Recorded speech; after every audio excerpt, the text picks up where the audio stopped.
Hello!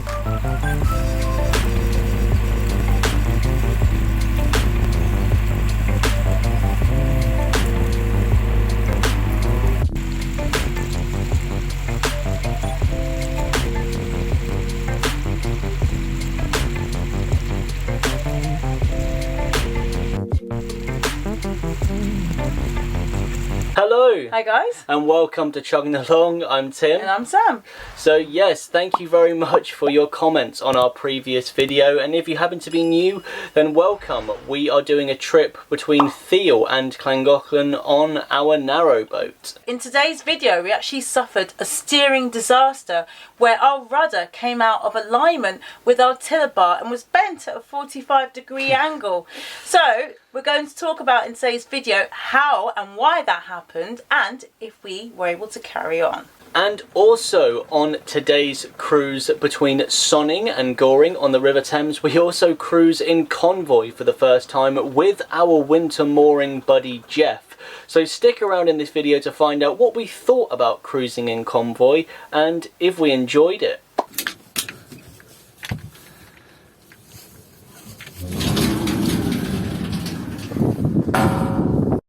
Right, so let's get started with today's cruise, and we were moored near the spoon bender Uri Geller's old house, and here I am putting on my life jacket. So here you can see that Chuggles the frog went into his trusty spot, and little did he know that today he was going to be a potential suspect for our steering disaster. But anyway, yep, we pull away from our mooring, a really nice place, and you can see that wide beam boat behind us.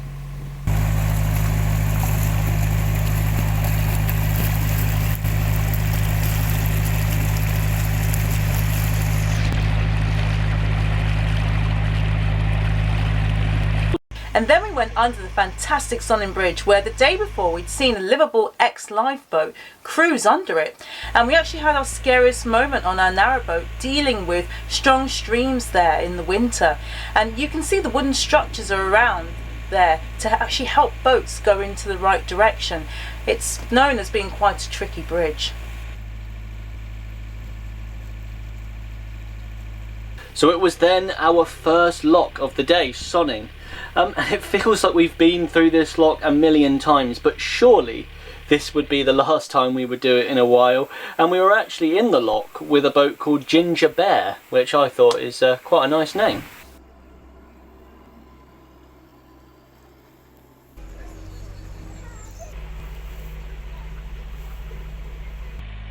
We were now on our way to Reading Town, where we met Jeff at the Riverside Tesco. He was also going to Oxford and then on the Oxford Canal to Braunston.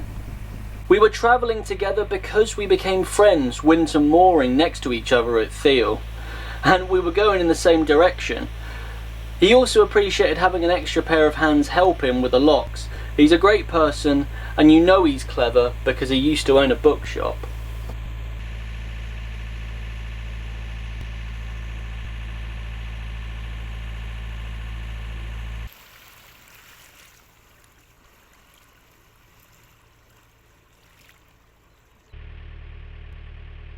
That there is the entrance to the Llangollen Canal, which meant our detour was now complete, and with no more distractions we think it will take us around 3 months to Llangollen in North Wales. You can see that boat is about to start its Llangollen adventure, where we spent our autumn and winter. After some phone communication, Jeff then saw us approaching at the Tesco mooring. He then set off and we started our Convoy cruise. We also just happened to see our other winter mooring buddy, also known as our breakdown saviour, Ken, on his Dutch barge, and it was actually his birthday when we saw him there.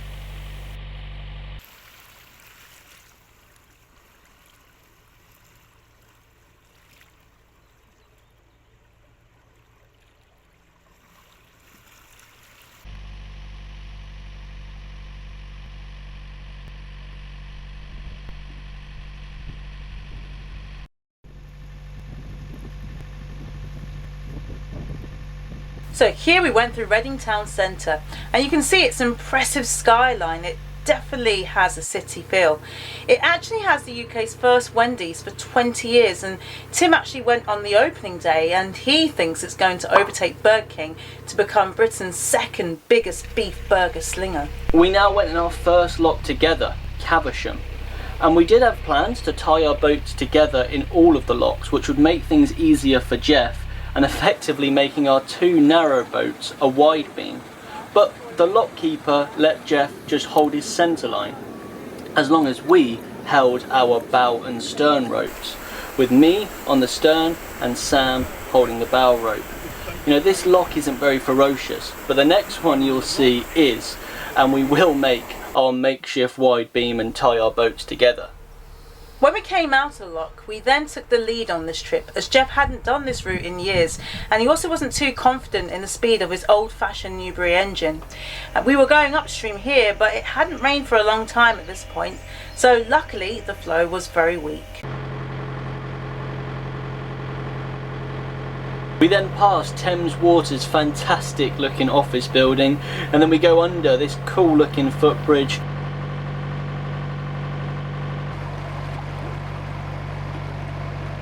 And then that classic Thames style Caversham Bridge.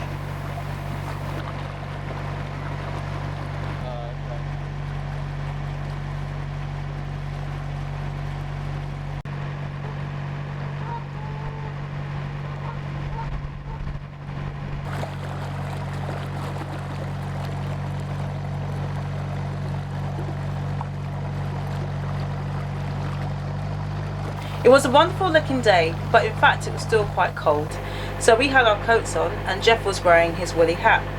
And there were lots of beautiful hills on this trip, and also there's a swan you can see here between our boat and Jeff's boat.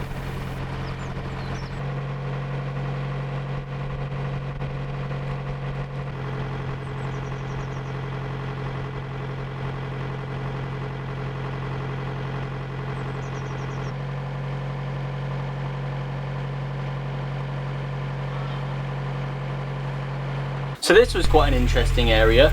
We saw a sunken boat, or half sunken boat, which nobody seemed to want to save, and there's also a railway line towering over us. Also, look at this house here. Yeah, we really love it. Compared to the other Thames houses, it's not too big, you know, it's a humble little cottage, and it looks like the owners of that house have their own little garden mooring. It looks like the guests there could even stay in a narrowboat, or it could make a lovely B&B. Sadly, we didn't get a shot of a train going by. We were waiting for it. Sorry about that, John.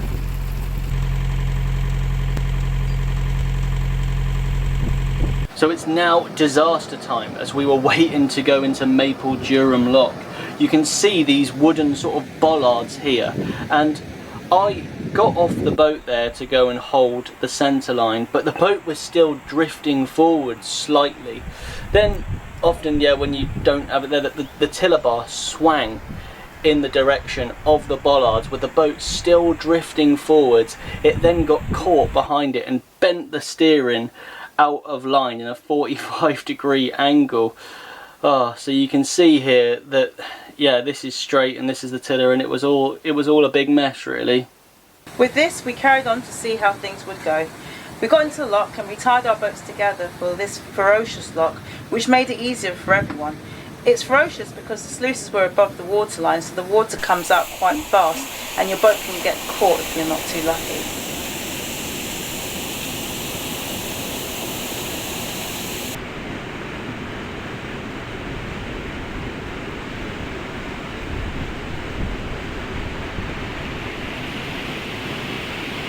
We made it through that lock, and it was now time to test how this steering would hold up.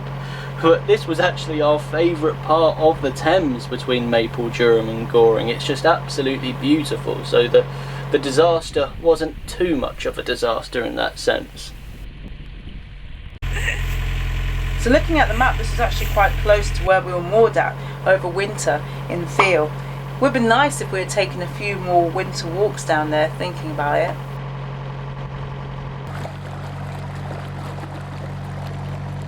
There's some beautiful wild mooring spots here, and good news that the steering seemed to be holding up alright, considering that the river is so wide, you've actually got quite a big margin for error. You know, we thought we would try and at least carry on for a little bit longer, even though my ribs were starting to hurt from standing in a bit of an awkward position on the stern.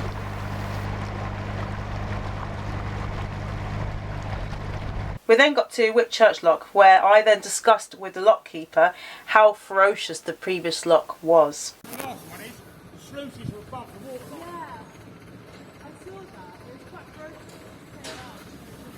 At this point, we decided we could actually make it to Goring as planned, as there was now no more locks. So some more lovely wonky steering cruising until we moored up for the night. Look at this interesting fleet of boats. Does anyone know anything about them? Before we set off, Jeff did say that he was a little bit concerned about the speed of his old-fashioned Newbury engine, but it ended up being alright, and cruising in Convoy, yeah, was pretty cool, I think. So yeah, Sam, yeah, my question to you is, yeah, what do you reckon we learned from this? One thing we definitely learnt was attaching our ropes on our boat to another boat whilst in the lock to sort of keep both of them still together. That was something that we learned that I thought was quite useful. Could possibly use in the future when we're going through a double lock, perhaps. Who knows? And what did you enjoy about being a Convoy? Yeah, I think it's just nice, isn't it, to yeah, be with someone that you know and have that familiarity, and yeah, you can't describe it. Yeah, we're people, aren't we? So yeah.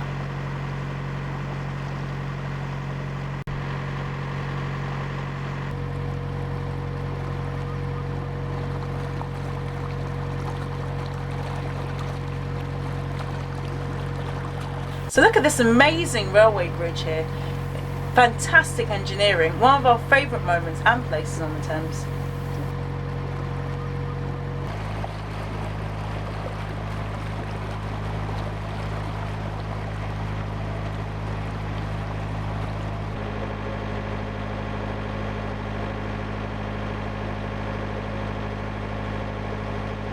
And here we had a corner coming up, quite a difficult corner because we were quite limited on the way that we could turn in that direction, but even with the restriction of this bent steering, it still held up all right, which was really good.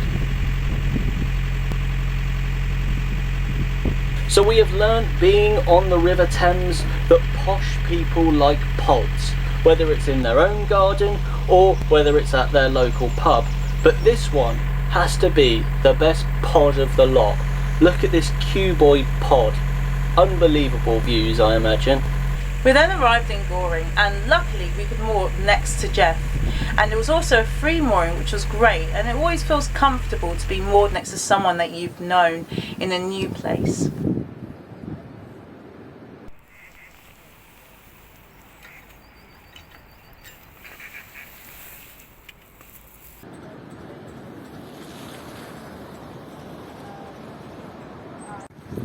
Now it's time to do what we usually do when we finish a cruise, and it's explore the area where we are.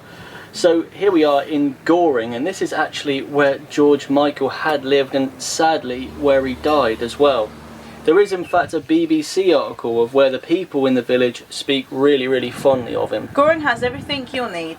Pubs, shops, a chippy, a cafe, a railway station, and a rather inconspicuous looking Tesco Express.